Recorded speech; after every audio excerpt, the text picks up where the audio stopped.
How many babies have had colic?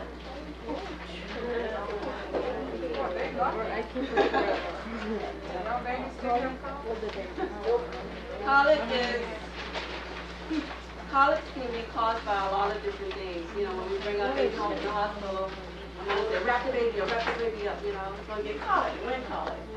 That's a type of colic. Wind colic it's not a medical term, but it's a type of colic. When your baby inhales a lot of air, are you driving? Please let the other people Hello? hear. Thank you. When you're driving in the car, you know, your baby exposed to the air, your baby breathing, you know, all that air. Then your baby end up with a lot of gas, you know, a lot of air in his tummy. That's colic. And you don't know why the baby is crying. I mean, nothing you can do, you know, to stop that baby from crying. But something, you know, you can do a few things that will, you know, help comfort the baby. You can put the baby on your lap and bounce the baby up. And just bouncing that baby up on the lap, it can get rid of some of that air. Because notice when you birth a baby, you're patting and you're creating a vibration that's loosening it and moving those air pockets up. And then what comes out?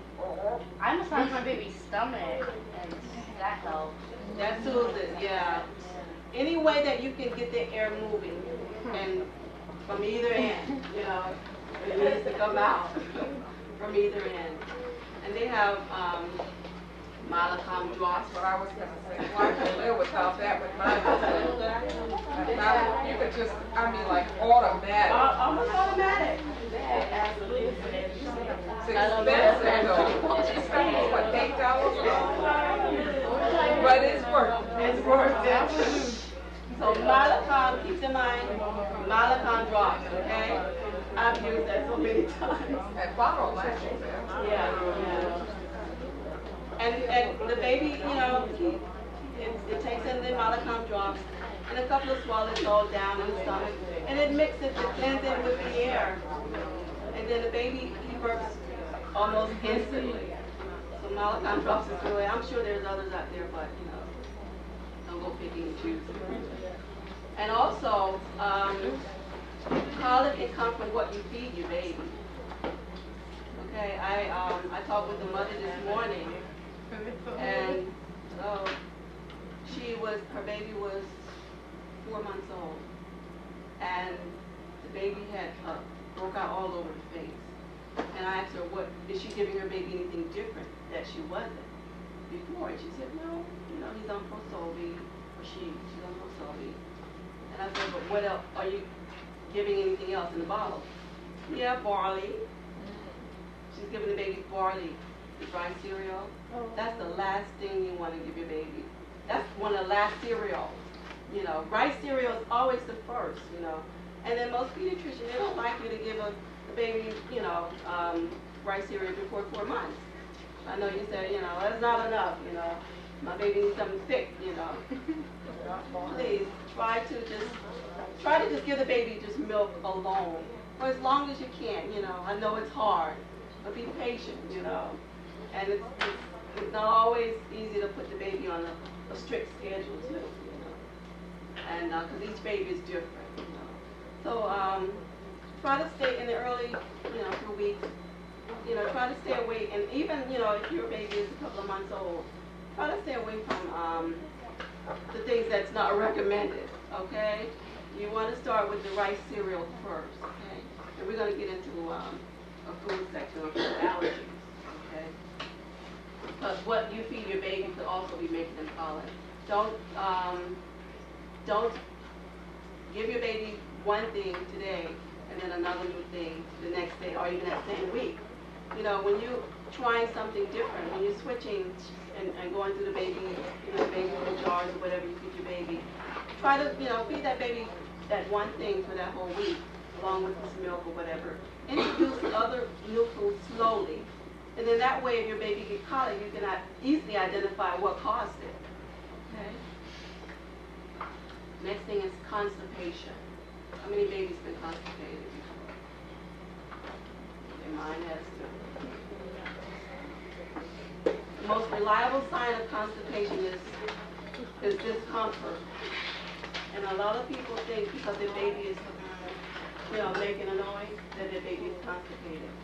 That's a normal reaction from a baby. They're more expressive. They can be more expressive than we are. Okay. And just because your baby making a noise when he's going to the bathroom or she, that doesn't mean that the baby is constipated.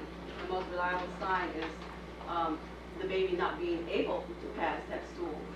Okay. Of your baby go 3-4 days. We don't want to wait that long. But every baby's different. Not every baby make a bowel movement every day. Okay? But if your baby has a hard stool and you know it's hard, then most likely that baby's constipated. And a lot of things, well, not a lot of things, but a few things that cause constipation is the baby's milk. If your baby on milk all day long, no matter what formula, and if you don't feed that baby water in between, the baby can get constipated. It just depends on what formula. If your baby on Prosobi have a tendency to create more softer stools because of the soy formula. But like the infant milk with iron, especially that, because it has iron. The iron binds them up. So then, you have to, ahead that you have to feed your baby more liquids, okay, from the start to prevent the constipation.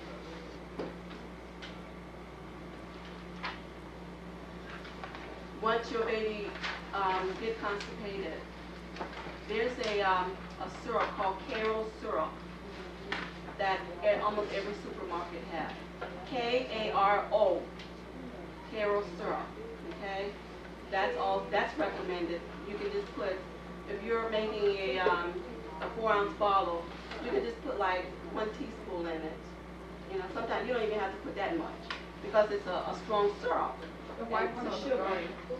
I just recently saw the white one. I used to use the dark one, but I just recently got the white one because I saw it. And I said, well, it must have less preservative in it, and it's lighter. The clear Karo syrup is probably more tolerable because it's lighter. Okay? If you're not sure, don't give your baby Karo syrup, because then you're gonna throw the baby into diarrhea. Okay? Because it will definitely make the baby go. And I had a student, she said, well, Karo syrup didn't do it. If Karo syrup don't do it, don't just use, you have Dynagel or something. They have different constipated medicine. Talk with the pharmacist first, okay? You need to find out what people feed your baby too, because I found out my sister-in-law was babysitting for me, and my little one was a baby, and she was giving him meat. And that's what was making him come. He was too young. He was like 4 months old. And she said, this baby needs to eat. I didn't know she was giving my baby meat. And she was giving, like about the jars of meat. I wasn't taking it there, but she was feeding him what she wanted to feed him. And that made him constipated. So it took me about a week to straighten him out with the Karo syrup. So don't just get anything over the counter. Right? And know what that baby is getting. Like Miss Dawn said, she didn't know why the baby was constipated. So you have to know what the baby is feeding, and then that way you can kind of evaluate yourself what's going on with the baby.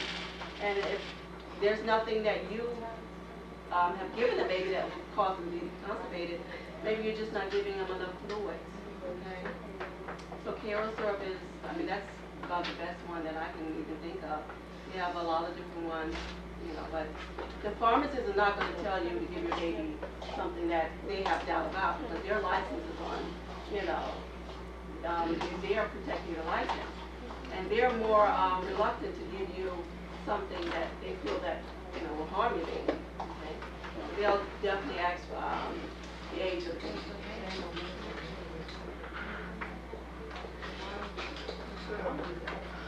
Now we're going to get into diarrhea, just the opposite. This is frequent and loose stools. Sometimes your baby can have more than 1 stool a day, 3, but then they're not really liquid. They're probably soft, or they're probably, even a little, but they're not formed, but they're just there. That doesn't always mean that the baby have diarrhea.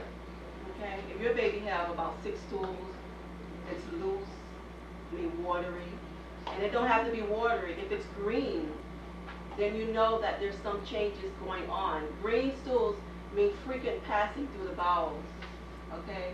So if your babies are having green stools and like 4 a day or 5, then you can kind of safely say that your babies start developing a mild case of diarrhea, okay?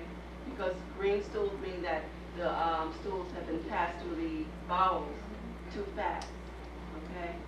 When the enzymes in the stomach breaks down the waste products, stool, and it comes into a brownish, it turns it a little brownish. Okay, it depends on the formula also, okay? We have to keep that in mind. But that's usually what creates a green stool. When the enzyme haven't had enough time to break down the stools and it passes out too quickly. And diarrhea can be caused by viral. Most diarrheas are viral. You know, a lot of times one quarter will have diarrhea, and then you see another baby with diarrhea and another. So that's when hand washing is very important. Okay, it's not airborne, you know.